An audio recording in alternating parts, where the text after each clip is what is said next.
ala ka nguna ja Amin. ma te ka ma nyema ye moro ni ma munyo ni ma sabali abite ni ma beme ka cha mando isa to ne ko ki ba bela jele wo wa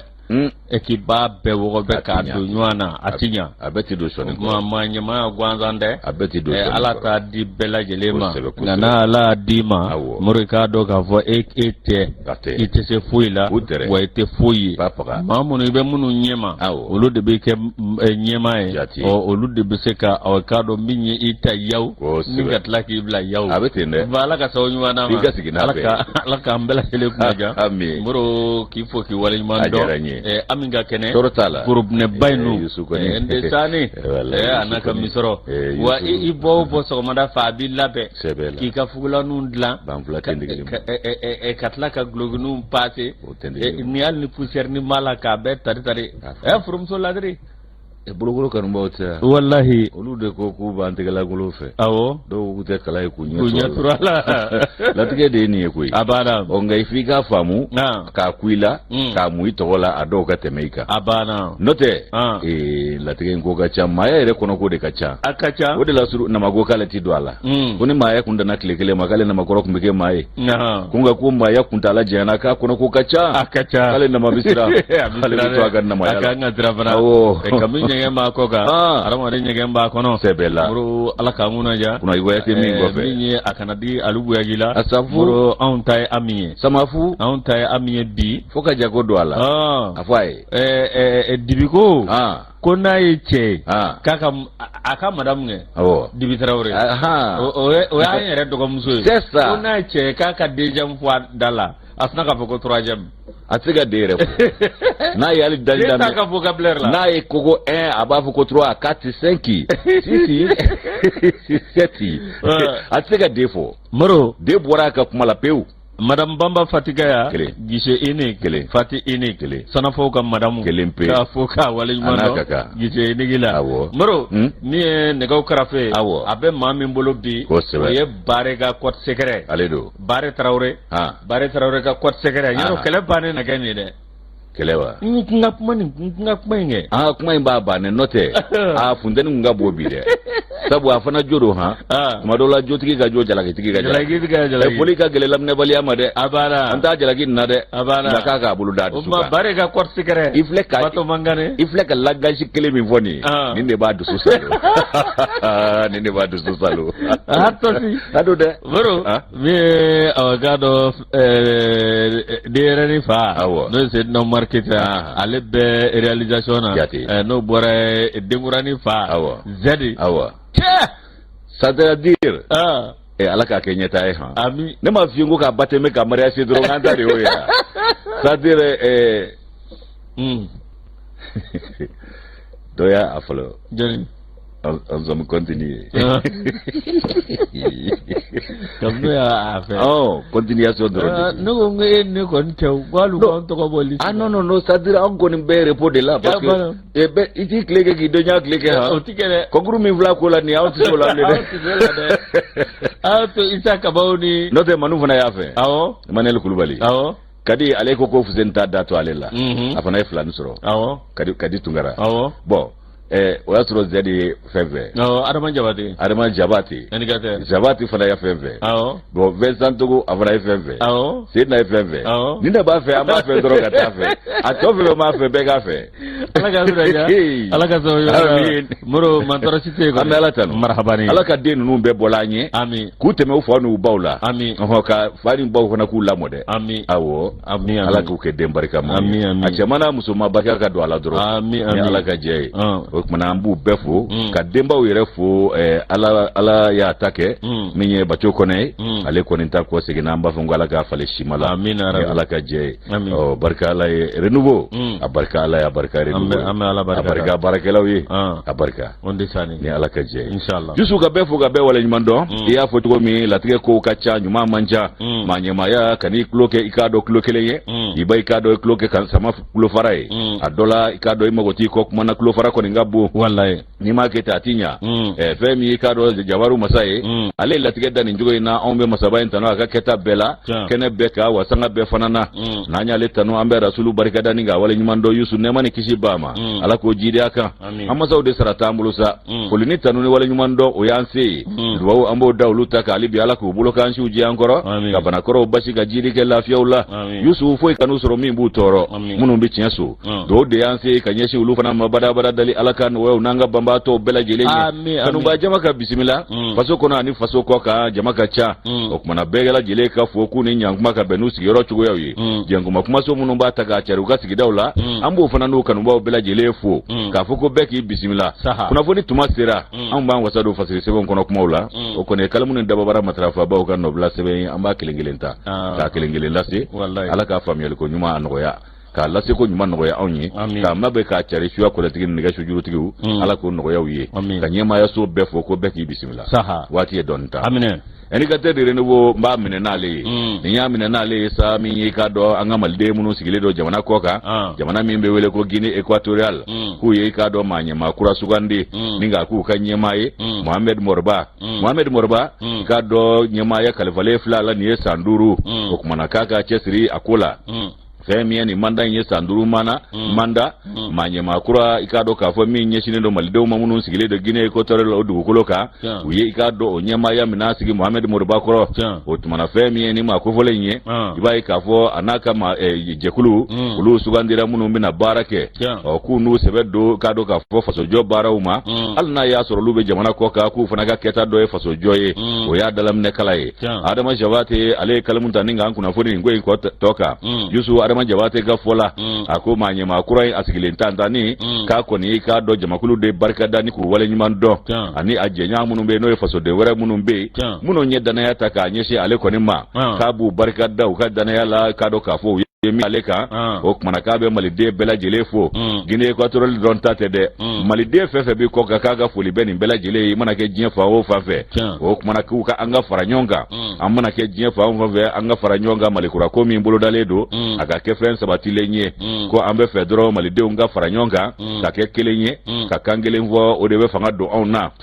o tumana jamana ajose ngura ko mi nambo barawla ko red no blaba o kundo baraw anon nundo baraw damne nakaba franje fanga o manyema u fe president o ikado Mohamed Morba ale ni kuma nunu fo ako kale bina ka manda blam minami kono o de nyandeme faranyonga kangele fo ka do dakele fe ka bod dakele fe mali de muno ni ala yulu sigero be Guinea Equatorial mabi o kuma nakaba nyini u fe kuma na kadi ka faranyonga ko barka bunya ko gele aba de mi mbuka odogolente o gele ya mimbe malde ga Guinea Equatorial ka sabu ke seben go gele ya wi haka jani ikado ka fo kembe ka dol latike gele ya wore ubulo usigi wora ko manye makura ale koko mi ikado conseil malien l'extérieur mimbe Guinea Equatorial o manye ma Mohamed Morba ayela iduta ka fo ka le ko na ka jorofa ikado mauka lafia nyinina ani kokoro madoni ka nyeshi malde mamunu mbe ikado ndu kulenga haka ja munu mbe ikado kasola bi kana siko damayira ke ulu be fiye bodani kana bla soro chugo mina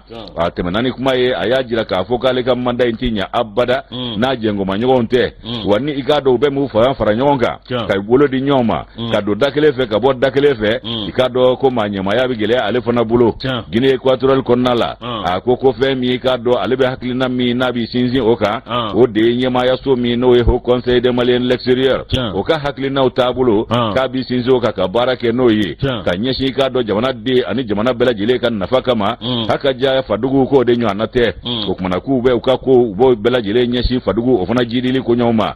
mali de munu mbe koka ku bela jile ku sendo mali joli la alna ya surubi mali koka u jodaka bo mali joli ko la ko sebe alabana ka munfo ko beki segbo da mayirake aka ja mi yi kado manye makura ya akoko ale ko mitani kado ho conseil malien l'extérieur abitano ka klina we chugo mi ani mato fona ka klina ubi barake o chugo kelena kale ba jirawla mali de kelengelen fembe be jamana wore dugo koloka ibi yere mine ina fo de ye malika laski dende yi abana k'i k'a bila i kunna i ye Mali ka lasigiden de ye o dugukolo kan e ka kɛ wale o de kan ka kɛ ɲuman ye e kan ka kɛ maa ye misali bɛ ta maa min ka o dugu la Mali ka seko ni dɔnko a n'an ka tabiyaw taabolo e kan k'o sankɔrɔ ta o dugu la ko ale fana bɛn'i cɛsiri a ka mandat in kɔnɔ yaasa o baaraw bɛ se ka kɛ ko ɲuman fɛ malidenw u ka taa n'o sira ye cogo min na k'a bɛ fɛn min fana fɔ o kumana ko a bɛ fɛ i k'a dɔn k'a fɔ kolo ka don malidenw yɛrɛ dama ni ɲɔgɔn cɛ minnu bɛ kɔ kan minnu bɛ faso la nka a b'a sinsin min kan a bɛ yɔrɔ min na a b'o ta de fɔ Guinée équatoriale u k'a dɔn k'a fɔ k'u to yen nɔ u hakili to u fa jamana la k'o fana ye fɛn ye min kanunen don kosɛbɛ u k'u hakili to u yɛrɛ kun fana na haka ja k'o taabolo bɛ cogo min na kunnafoni nasiraw ani fɛɛrɛ ni dabali tigɛtaw olu bɛ se ka cari maaw ni ɲɔgɔn cɛ cogo min na haka ja min bɛ i k'a dɔn k'a fɔ dɛmɛdenɲɔgɔnya ani gwɛlɛya mana min sɔrɔ ka wuli ka don jigi kɔrɔ ko olu o baaraw bɛɛ bɛ se ka boloda cogo min k'a bɛn'i cɛsiri o fana na président Mohamed Morba ale ye min ye maa kura ye a ko jɔyɔrɔ min kalifalen filɛ ale la nin ye jɔyɔrɔ in ka bon wa a baara yɛrɛ fana barika ka bon nka k'ale n'a ka jamakulu a b'a ɲini u bɛɛ fɛ bɛɛ k'i cɛsiri ko dunun galata o kumana maliden minnu bɛ kɔ kan ayiwa ko bɛɛ k'i cɛsiri mun fana na ale bɛ yɔrɔ min na o maliden wɛrɛw bɛ fan min fɛ o bɛɛ lajɛlen de kan k'i cɛsiri Mali basigi ani lafiya ɲinini fana na ka don adamadenw ni ɲɔgɔn cɛ kelenya ni bɛn ani ka don da kelen fɛ ka bɔ da kelen fɛ u bɛ se ka sabati cogo min o kan ka kɛ an kelen kelen bɛɛ ka kɛta ye Adama Jabate nin y'a ka nɔbila sɛbɛn an y'a bɔ indicateur de renouveau kɔnɔ Isu ka bidon bɔli don indicateur ni ale bila Moro Conseil national de transition o kɔni aw ka dɔ projet de loi Moro aw min ye tiɲɛ yɛrɛ la u y'o da tabali kan min bɛ tali kɛ aw ka dɔ kalafili kan ani aw min ye an ka sigida ni aw ka dɔ olu cɛda bɔli Moro aw ka dɔ ni min filɛ nin min premier ministre no awa o Yusukal Kokala Maiga Conseil national de transition olu ye lajɛ kɛ lajɛ min n'a kɛra juma don février kalo tile 17 san 2023 min ye a donkan baro kun ye mun ye fɛn min bɛ a n'a donkan kuma o ye sariya bolo min dara min ye loi numéro 2022-019 n'o ye juin kalo tile 24 n'o bɛ tali kɛ min ye kalafili taabolo ye Moro n'o tɛmɛna ka bɔ yen min ani aw ka dɔn fɛn yɔrɔ minnu bɛ yen n'o ye an ka sigidaw olu cɛlabɔli ani ka dɔn aw min ye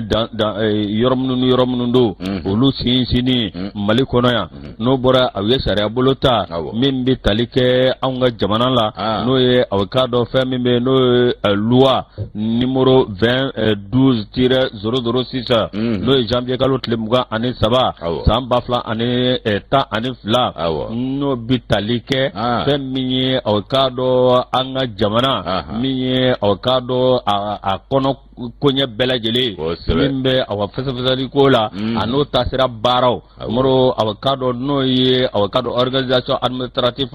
du territoire n'o bɔra projet de loi min bɛ tali kɛ aw ka dɔn fɛn min bɛ yen n'o ye aw ka dɔn an ka jamana collectivité territoriale ani administration min bɛ tali ko kan n'o bɔra code de collectivité territoriale fɛn minnu bɛ yen n'olu bɛ aw ka dɔn an ka sigidaw ni o bɛ jateminɛ kɛ ka taasira di olu ma Moro n'o bɔra yen i ka dɔn projet de loi ni aw ka dɔn n'o bɛ yen n'o bɛ tali kɛ faaba yɛrɛ o taabolo kan n'o ye district de Bamako ye ani fɛn min bɛ yen aw ka dɔn fɛn min bɛna bange n'o ye établissement public ye a caractère scientifique technologie n'u b'a wele ko centre de formation professionnelle de Senu n'o ye i ka dɔn CFP Senu ye Moro o minnu bɛna sigi sen kan u ye nin de aw ka dɔn taasira segin u y'o ta sariya bolo kan Ala k'an kunnaja nin sɛbɛn nin ye o de ka fatire an y'a bɔ indicateur kɔnɔ n'o tɛ CFP complet man ne kura a datugura u kana nin yɔrɔ ɲamansunugu yɛrɛ bɛ ka o CFP dun bi est-ce que u tɛna yɔrɔ di commerçant dɔ ma ko jɔ k'a kɛ u kana kɛ dɛ ni kura jɔra ninnu dɔw ye symbole ye koyi u bɛ se k'a kɛ jamana yɛrɛ mago bɛ nin yɔrɔ la jamana b'a ka fɛnba dɔ kɛ yen n'o tɛ CFP kun bɛ yan a kun filɛ Manden kura nka dugu bonyana dɛ Sariwu ni Sokɔrɔ kɛrɛfɛ a yɔrɔ dɔw fana bɔli ye Moro jagoya don dɛ dɔw bɛ bɔ yen dugu bonya sabu a bɛ sigi tuma min hakilinaw ni bi taw tɛ kelen ye tiɲɛw tɛ kelen ye o tuma Youssou le triomphe de Mali n b'ale ta nin ye triomphe de Mali ta min ye i k'a dɔn jateminɛ jɛkulu dɔ ye nin ye ko baromètre Ecofin olu bɔra ka belebele ka amada fɛn min ye colonel Asimu Goita ye ko farafina bangunka ko maaba a naaninan de y'ale maaba naaninan min ni danaya bɛ se ka d'a kan ni maa bɛ se ka i k'a dɔn u kɛ danamaw ye Yusu min ye i k'a dɔn F Togo la ale kɛn bɛ ka ni kunnafoni di i k'a dɔn k'a fɔ Sahel kunnafoni o kɔnɔna la nka fasirilen bɛ tiriyɔn du Mali la bi baromètre ko fɛn colonel Asimu Goita ko 4e personnalité africaine qui inspire plus de confiance Yusu an bɛ don a kɔnɔ a ko n'i ye i k'a dɔn milliardaire ba in n'i y'o ale bɔ ye min ye Nigeria jamanaden ye ayi ko Dangote ko n'i y'o milliardaire ba in ko n'i y'o bɔ ye o ti fɔlɔ ye wa donc kibaru baarakɛla belebele dɔ bɛ yen ko journaliste n'o ye Cameroun jamanaden ye ko Alain Foka n'i y'ale fana bɔ ye o tɛ filanan ye wa dolacilaba min bɛ i k'a dɔn Senegal jamana la affaire Degna Wolof min ye Sadio Mané ye k'ale fana i k'a dɔn ko danama don wa maaba don farafina bangunka o tɛ sabanan ye wa ko jɔn bɛ tugu la anw ka colonel Asimu Goita farafina bangunka maaba naaninan min ni danaya bɛ se ka d'a kan ko ale kɔni k'a dɔn k'a fɔ ko agence kofɛn olu kɔni ye nin bɔ ka bi ko 4e personnalité africaine min bɛ i k'a dɔn danaya o kofɔ o kumana k'u ka i k'a dɔn maa 50 sugandita la n'o ye top 50 ye ayiwa ko jamana ɲɛmaa tan bɔɲɔgɔnko olu b'a kɔnɔ nka Asimu de ye olu ka kolankun na yegere ye sabu ale de ye ɲɛmaaya ta k'a sabu kɛ mun ye jɔn bɛ tugu ale la ka kɛ filanan ye Urandakaw ka jamana ɲɛmaa Paul Kagame ayiwa ko n'o fana tɛmɛna i b'a ye k'a fɔ président Goita ko kaba kɔni nana fanga la kabi 2021 o mai kalo a ye baara fɛn fɛn bolo da o de ye ka maliden ka yɛrɛya d'a ma k'an ka yɛrɛma hɔrɔnya fana sigi an ma an ka kɛ yɛrɛwolow ye Yusu i b'a ye k'a fɔ ko a ka baara bɛɛ bɛnna o de ma Kamden ka tanga ni bonya k'a da maliden ka k'an bɛ yɔrɔ min ko bi ko a ka hakilinaw a n'a ka yetaw ko a bɛɛ lajɛlen bɛ ka taa sira min fɛ o bɛ Mali ka yɛrɛya de ko fɔ a n'an ka kanabila de ko fɔ o yɛrɛma hɔrɔnya min n'a y'o baaraw kɛ i b'a ye k'a fɔ ko o yɔrɔ la k'i b'a ye k'a fɔ ko fɛn min ye farafina ka fara ɲɔgɔn kan ka kɛ kelen ye k'o y'a hakilina belebele dɔ ye o yera ka jatew la o tumana k'o kɔrɔmasuru ye mun ye Burkinakaw olu ka fangabulon ɲɛmaa isolé min da anw fɛ yan o y'a sogo donni ka na a ka kuma kɛra mun ye a ko Asimu ye farafina ngana dɔ de ye un héros ko Asimu ye farafina ngana dɔ de ye ko fo ka fɔ o ka faamu ko n'i y'a ye a bɛ i k'a dɔn madan bi k'a kɛ misali ye farafina bangunkan bi k'o bɔra i k'a dɔn a ka kɛtaw ani maaw ye danaya min d'a kan o kumana k'a bɛ ka taa ni taabolo minnu ye ka ɲɛsin a ka jamana ma o bɛ i k'a dɔn tali kɛ fɛn jumɛn kan a ye fɛn saba de fɔ a jɛngomaɲɔgɔn bɛɛ ye ani diɲɛmaa bɛɛ ye ko n'i ma ɲɛ ni Mali bɛ ko kɛ ɲɔgɔn fɛ tun k'o k'a sɔrɔ i ye Mali ka bonya d'a kan fɔlɔ o tɛmɛnen kɔ fɛɛrɛ ni dabali min ni Mali b'a tigɛ ka jɛngomaɲɔgɔnw ɲini i ka sɔn o ma i ka tila ka jɛ ni malidenw Mali ni Mali ka hɛrɛ o bɛ sɔrɔ sira min fɛ k'i ka jɛ n'o ye ko n'o tɛ fiyewu ko kumana ko anw yafari ma an fari la k'an yafara k'a ka o ŋaniya sirilen k'a ye i k'a dɔn k'a fɔ ŋɔni bɔ malidenw sen na ka ŋɔni bɔ farafina sen na o kumana ko a ka i k'a dɔn taabolo min filɛ nin ye a n'a ka tilennenya baaraw ani hakilina ɲuman min b'a ma ka ɲɛsin a faso ma k'o de y'a to ni jɛkulu u y'a kɛ maaba naaninan ye farafina bangun kan k'a ka taabolo k'o de b'o wajibiya olu kan jɛngomaɲɔgɔnya k'a y'a ye k'a fɔ ko an bɛ min na i k'a dɔn tatimɛnɛ sisi tɛ bɔ k'a y'o ko datugu mɛlɛku ka kura wɛrɛ dayɛlɛ ka jɛngomaɲɔgɔn sira wɛrɛw k'olu bolo da minnu bɛ tali kɛ kɛrɛnkɛrɛnnen na an ka jamana minnu bɛ se ka jɛngomaɲɔgɔnya kɛ bonya ani i k'a dɔn sɔrɔ ni sɔrɔbolo sɔrɔ kɔnɔna la fɛn min i k'a dɔn o kɛra sababu ye jɛɲankɔrɔ minnu bɛ yen ni olu ta kɛ n bɛ jolikɛnɛ min ye k'a y'i bolo bɔ olu bolo i k'a dɔn k'a fɔ ni k'i kɔ don olu la ka jɛɲankura ɲini k'i bolo maana bɔ o dɔ taara bɛn Irisi jamana ma o ko minnu filɛ nin ye a n'a ka dabolo minnu filɛ nin ye a n'a hakilina minnu ta k'a bɛɛ lajɛlen bɛ don mun kɔnɔ fɛn min ye malidenw ka hɛrɛ n'u ka lafiya ye o kumana ko fɛn min k'a dɔn malidenw ka lakanani ye o fana y'a hamina ko dɔ ye sɔrɔ o fana bolofaraw ko a ma ɲina o fana kɔ bɛɛ ni keleya ka don malidenw ni ɲɔgɔn cɛ o kumana k'a ye i k'a dɔn i kandi min ye fanga in ye o kumana ko min ye lakananko ye k'a b'a cɛsiri o la hali n'a ma sabati pepewu belebele na kɛ a ko la k'o dun fana a y'o kuma fɔ cogo min ko o daminɛna ka ban ko misali kɛra mun ye minɛn minnu ni olu sɔrɔla ka di k'a dɔn an ka wolomasiri tabaw ma an'an ka lakana tigilamaw ma k'o b'o misali da kɛnɛ kan ayiwa ko don n'a nataw la ko an b'a ye k'a fɔ ko a tɔgɔ na fasiri i k'a dɔn cɛbaw fɛ farafina cɛbaw fɛ ko nga fana ko min ye ga do ko yala abna fara fanga dafri la baw fana kan wa fanga dafri keme ani saba min gara farafina bangun ka kabanya yere tafo ga se bima ko yala ka na dan o jamakulu fana fe wa ko jabi una fendo fanye o ka ko ni misra minga ko de ya to ikado barometre ecofen olu ya sugandi ka ke farafina mabanani na idana ya bisiga daminga ani ikado ma bisigi shoni sigi minga remi ikado ni ngoisa ko kabi farafina ya yere tafo ga na se bima iba ikafo kudeta keme ani bis kudeta keme ni saba o de kera farafina bangunka tanduru gara burgina oh ya hewa on ta gara duru ebe Niger blad on ta gara kali dandola otmana yusu ko ni ikado kafo ni ngwenye ko yala ko adaka ka Nigeria Rolex daka nunu de bina sanga nyogo madona na tawlawa ngalgale mana ko bisiga kefe miye o bebe ke aye here min kanuni malidewnye ani lafiya min na yo kanunu ye no sorola aka be madani cheba ufe ko afana to na sebe tarikula ka sabuke ninke wale nunu nye aja ekofe olo de ni kuma info ko 4e personnalité africaine qui inspire plus de confiance abana Assimi Goïta lesani eftogola aleka nobla sewene anya bo triomphe malikono moro yana ngata sugula memmi fi awo andwake aka nga sakasa kasaka faka El Haji Marga Chendaw awo ibe amram sodo umun jagde madam daw o alesa kunu mi ayi master de santé publique muro awa mi nyerela ani doctorat flana muro ayo o belajele ayo kurbo kari docteur ya soro awo o ko bani o mana dilika ko ala kani sije sangele ngono flatea no ayi fe ba flatea awo akana fe ni keji made bro agata be mbara bro mi doctorat bro ayo soro o kera kunungo mi institut pédagogique universitaire Kabala muro awa mi mami be no professeur Lamine Boubacar Traoré ani professeur docteur Maria Hernandez Padilla no be université Jean Espagne olu de ye alasiki ka nyininga doctorat tabulo la mura ya bela jele fo hala maskoso adama to ala ka be mada fu ka be mada hadilika muro amba fongo bonne suite de carrière amramzo ko docteur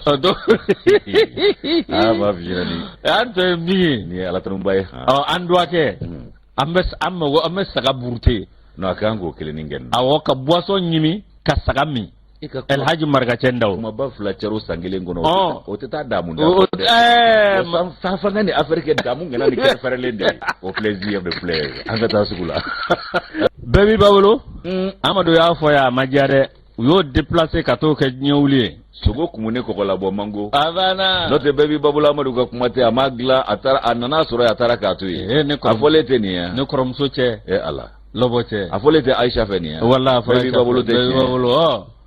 ala kanguna ja ma korodo cin korodo ko amadu yo fo kera balawi abana mo me min fiye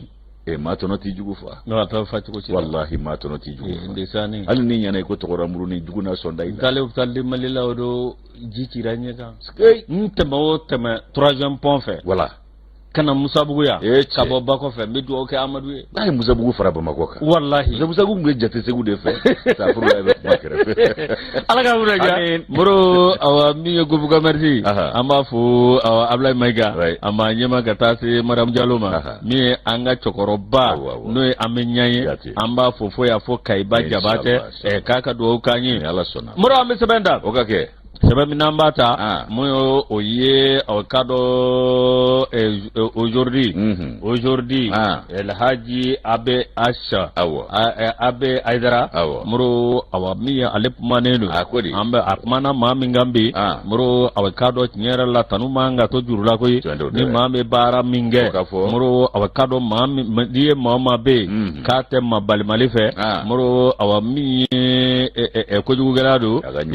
yalma akaju mange manja sawa kama bali makama no kirare dongo do amba wele aladun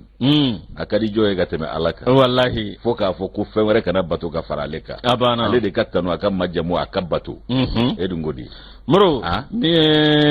aye bara minge jamana nye Fasiri Doumbia directeur général PMI Mali moro Assimi Goïta kaye a décoré ni awkado ka jonjonta ka dama moro ni jonjon mi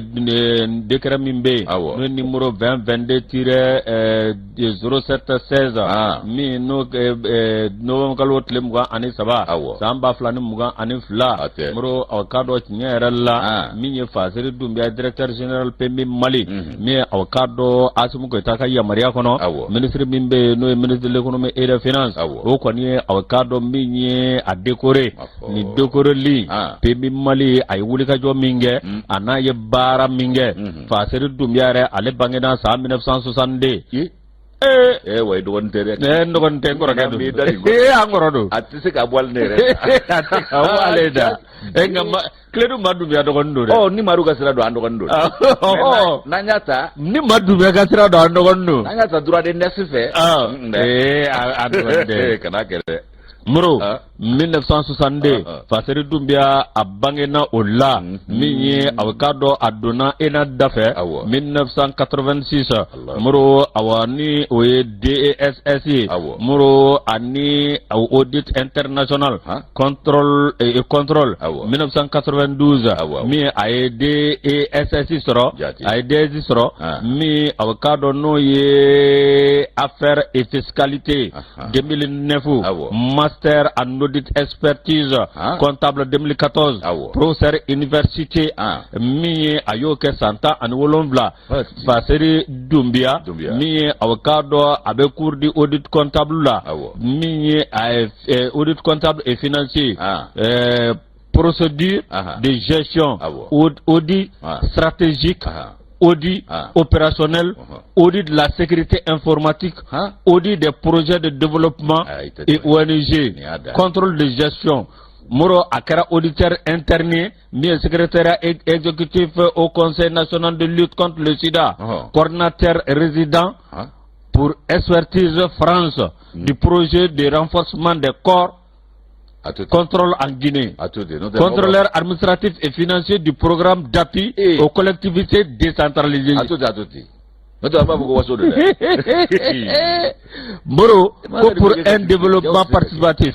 Moro, aye, awakado mission Jabange, Mini Ouagadougou, Burkina Faso, mi secrétaire exécutif SILS, no Boray, Moro, réunion technique sur le logiciel de comptabilité, plaidoyer pour le financement complémentaire. Ani mi comptable comptabilité SILS moro anobora consolidation comptable et financier Côte d'Ivoire ayoke moro ngeni ngene kuna shite bwala alni shi bwala ba nyami nyami de moro mi awa mi cabinet d'ingénieur informatique moro no tumana ka boy mi aw kado fe mimbe mission mimbe no audit informatique et primature la ani organisation Côte d'Ivoire télécommunication moro aye baraka nimbele jelela mi samuga ani doro sp mi ayo oke mi aw kado yoro ni nyuanche mi gestion administrative budgétaire moro no boray mi faseriye aye séminaire chama mimbe nyesere nani jamana bela jele ko fo aye awkado oluke no temana kaboy moro évaluation de projet programme développement moro no boray Fasiri Doumbia awkado mi nyere la alla ko dona mi akawuli ka jo chama ministre de l'économie et des finances Alfousseni Sano moro okoni o yake chef de cabinet atoro de la sa mi awkado yakadana takadaka abseka wuli kata awakado PMI Mali o miye Mali ka soro dabaye moro abse kata aw mi PMI Mali ka wuli ka jo asenga jogo mina moro dana konana mi atara soro PMI Mali ulup me mindo mi anga awakado trésor kono o kunye million ngama wolomvlay atale moro awakado samvolola ayantai ko awakado awami binaga bi moro milliard woro abodo do Mali awa trésor kono no sakale no usuru ambora million gaso kata milliard gaso yaro bawo ga so kuma te fo kuma ke mawo abara kele unda to law abana ha muro anana pemi mali anana wati mina muro ka do san 2020 milliard muga aninani muro aya sama mi avocado zamba flani muga ni kele kabla milliard binani ani flala muro ay wulika joke mi avocado milliard chama abodo anga trésor kono fa seri dumbia muro avocado tinyere la bina ka bi anga avocado mi trésor pemi memina do akono no bitalika sagalo wusrula obuti jo milliard segina kungamvena kabo million ke mawolon la kata milliard segina kungamvena morogo mamindo barakela do mamindo akawulika joka bo ni avocado tinyere la ye jatim pemi mbali atara ibolo do akoro moro avocado bina ka bi ni ata keme jola pemi mbali amsika foko plus de 150%. Kemeni biduru keme jola aka barakele mbe so mabi alhamdulillah fasere dunya mi avocado tinyere la bembe mi avocado pemi mali ale yoro ka fara douane domaine ko ka tase impoka munumbe ajase anga jamana mi ajigiya so ba kono e banjigi bo ala ka nguna ja ba awa mi tinyere la el haji abi ash nyale ka fasere anya bo aujourd'hui kono ala ka barika do barawla fasiri ikado atidda malati gwanza okumana ikado arega chesiri ala ka galabu dama alibi aka mali aka ngoni mbwansina abana note buruburu ko ingada nyide abana la faire de buruburu là c'est pas faire degna wolof c'est pas faire wiya de abana Yusu mi nye kado ni sanga nye ambe sebeta ango mi mako le radar ale kembe kai kado idado kumalabi mi nye kado carte biométrique o glaningo yasa absega ke ko sabatile ni telimanye don kibaru barakela ono kuna funi barakela doye kuna funi barakela ulu ni ikado lakana so do no si jamaro ni smai yu kandi nyoma kuna nyonde meni bara na yasa absega ke ko senatile chugo mina ni ikado dede alega fasiriye même femi le regard konna labi komisariat sixième arrondissement aleni kado ka fo kuna foni barakela ka jengo manyonya konnala yu kandi nyoma sixième arrondissement aleni journaliste u tem mimbe munu nyesine do kado tagasege ko nyonya na bolima ani kado ka fo anga bulumada eso ani kado tajiko nasirao donc waru barakela munu nyesine do ko nyamasa ulu kon yu kandi femi kado ka fo ni ngoina ka fo ko minye kado na sixième arrondissement deme mi enrôlement obsiga ke chugomina tiliara no be carte biométrique ko kuma fo ningo non mbaraw ni ikado ako bela jile sigira singa mimbe ikado ko opération enrôlement spécial ako kera kunungo fe mi ikado RJTIDDH olu jabala la kurufina mi ikado ka fo akera mabaw nyena mi ikado fanfla bela jile ma nyema uye olu ko ntara ukandi nyoma fe mi commissariat okofo o ma nyema no commissaire principal Umaru Dambele aleni ikado Ousmane Touré nuko amako tonton no nyu tege di nyoma niko kandi nyoma tuko mina carte biométrique ko absiga ke ko telemanye ani ko sabati lenye o fe mimbe ikado talike ikado donki baru barakela ma bina ni bonyongo munu mbore ikado fanja mafe journalula no sebeningela orowi television ani radio la ka faranyonga ninga tu kandi ikado si jamaronisma wolo mas ke lakana tikila mauma carte biométrique ko bsiga senatele ya tuko mina o kuma na ko minye commissaire principal Umaru Dambele ko bale de foka barkada sabu haklinai afamba bora alela aja akaja fe mi ikado akabara ke ko nyuma kanyeshi fasoma ko haklina de nanani wa ka baraka ko nyuma o kera sababu ye fe mi ikado ube jonjo mi ndi mauma samu mona yele ma munu nyu chesiri ko sebe ukasigi daw jidili ni jamana jidili ko la no yi ikado citoyen model ire kerai o kuma yusu commune intola ko minye ikado ka fo ka minye Umaru ye ko ayo ka sabuke akache siri na ka wulika joye citoyen model commune 1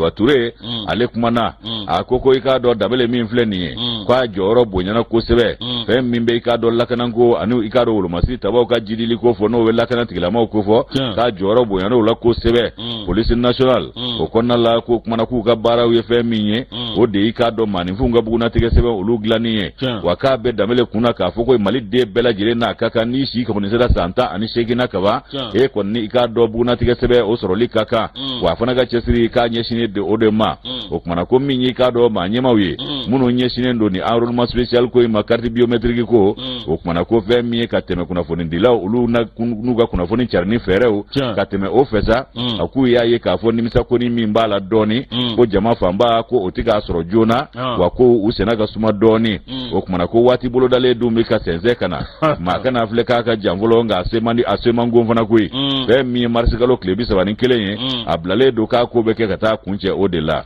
o kumana min ye nin ko in ye k'an bɛ dugawu kɛ a ka to sen na i k'a dɔn bɛɛ lajɛlen ta ka ɲɛnabɔ joona a ka kɛ ni lafiya ye carte biométrique ye o enrôlement kunnafoni baarakɛlaw ni 6e arrondissement ka kan di ɲɔgɔn ma ani u ka bolo di ɲɔgɔn ma yaasa ko bɛ se ka sabati cogo min na Dede ale ka nɔbila sɛbɛn nin an y'a bɔ le radar kɔnɔ u ka bidon bɔli don Yusu Moro le radar ni ale bila ne bɛ sɛbɛn ta min ye avocado commissaire de police hippodrome Moro avocado kɔda t'i bolo dɛ t'a fɛ Moro min ye olu kɔni wuli ka jɔ kɛ ni avocado ka dɔw bɛ u ye tɛgɛ da u kan nin kɛra avocado février kalo tile 8 tile 10 min ye avocado fɛn min bɛ yen n'o ye commissariat hippodrome ni avocado commissaire principal Bakari Kulubali maa 10 bɔɲɔngo Moro u ye tɛgɛ da ninnu maa 10 kan i k'a dɔn awa min ye kɛlen ka tɛgɛ da ninnu kan min ye avocado commissaire principal a n'a ka limiyo Moro u kɛlen ka tɛgɛ da ninnu kan sa u taara ka taa avocado ninnu jaba la min ye avocado tiɲɛ yɛrɛ la ka taa sɛgɛsɛgɛ k'a lajɛ Moro ni fɛn caman mɔra ye ninnu kun bɛ sonyali kɛ yɔrɔ min na min ye avocado Medinɛkura Jalakɔrɔji ani avocado yɔrɔ minnu bɛ yen n'olu man ka surun o yɔrɔw la u kun bɛ ŋanamɔni ta ka nin yɔrɔ kofɔlenw de sɛgɛrɛ Moro u taara tuma min ka fɛsɛfɛsɛli kɛ o y'a sɔrɔ moto caman b'a den ani avocado huile moteur ani avocado minan caman minan minnu bɛ yen n'o ye avocado besew ye ani araskulu o bɛɛ i bɛ araskulu dɔn wa Ponti bɔla yen f'a kun jɛgɛnen don ta awɔ an b'a fɔ ko araskulu dɔw b'a wele ko araskulu mais araskulu de don araskulu awɔ Ponti bɔla i b'a don Ponti la k'a kɛ tan a kun jɛgɛnen don dɔw b'a fɔ ko pâte de biche wala awɔ Boro min avocado o kun b'u bolo ani avocado tiɲɛ yɛrɛ la min ye avocado sudelikɛla dɔ bɛ yen ani cisaille n'o ye avocado ciseau belebele ninnu ye Moro avocado min bɛ nɛgɛ tigɛ ka pomelu tigɛ n'o de ye ka da pomelu tigɛ k'a jɔ kɛrɛfɛ Ala kosɔn o de tun b'u bolo Moro n'o tɛmɛna ka bɔ yen ninnu maa kofɔlen ninnu i ka dɔn awa min ye tɛgɛ dal'u kan u y'u sɛgɛsɛgɛ awa k'a dɔn ka taa tɛgɛ da u tɔ na Moro k'u minɛ awa k'a dɔn min ye u bɛ bila kiiri tigilamɔgɔw ka bolo kan olu b'u kiiri ka tila k'u kiti Moro zonjuguba ko a dama tɛ dɔnna bɔ a jama la sa a banna nka cɛsiri min ni wolomasiri tabaw bɛ k'a kɛ ni lakana tigilamɔgɔw kana jɔ a la dɛ dɔɔni tɛ tɔ to ko la walahi ni dɔkɛbali cayara bɛɛ ko k'e ka diɲɛ damu dawali ta kan a dɔw la a baara bɛ gɛlɛya dɛ wa fɛn min ye baara métier min don f'i k'a dɔn ko bilika boli de don a tɛ laban n'i ma fa i n'a bila walama kɔrɔ b'a tiɲɛ i bolo o fɛn damadɔ don Moro ko u ye tɛgɛ da sisa minɛnw fana kan kangari dar'u ye dɛ ko maa bi duuru bɔ ɲɔgɔn y'a ye journaux la dɛ a kuma fɔra a mɛnna nka maaw fɛ k'a tɛ kɛ o sabu an ye ko bɛɛ minɛ bololatigɛlɛya ye su a bɛ baara gɛlɛya an bolo ko caman na dɛ n'o tɛ sisa minko kɔni a kɔni fɔra k'a bɔgɔrɔ dɔn fana fɔra k'a bɔgɔrɔ Moro mais mɔgɔw b'a fɔ ja hali sisa ka jugu ni ja sisa bɛ maa fa yɔrɔnin kelen ayiwa ne spécialiste dɔ mɛn a la réseaux sociaux kan o ko mɔgɔw b'a fɔ ko sisa ye fɛn dɔ ye k'u bɛ fɛn dɔw bila kan Moro sisa ko n'i y'a dun i biɲɛ o i sɔn o i fogofogo i dusukun o k'a bɛ dankari ninnu bɛɛ lajɛlen la sabu fɛn min don sisi kɔni bɛ bɔ a la sisi bɛ bɔ a la kɛ nka ji dɔ bɛ kɛ bara dɔ kɔnɔ o ji in kɔni maa t'o bɔ yɔrɔ dɔn maa t'o bɔ yɔrɔ dɔn o dilan bɛ ni fɛn minnu ye anw t'o dɔn bari u b'a wele ko gutu wa gutu produit kɔni dɔ don ko gutu wa gute wa gutu de t'a dɔn u b'a wele cogo min na kɔni filɛ nin ye i bɛ fɛn min d'a sanfɛ ka jeni Moro guri min don fɛn fɛn la n'o donna maa kɔnɔ a ma ɲi nin kɔni tɛ anw dɔn ko ba ye Ala k'an kunna diya sisiya ko in Yusu waati kunnafoni kɔni sugandilen olu nɔgɔyara ni Ala ka jɛ ye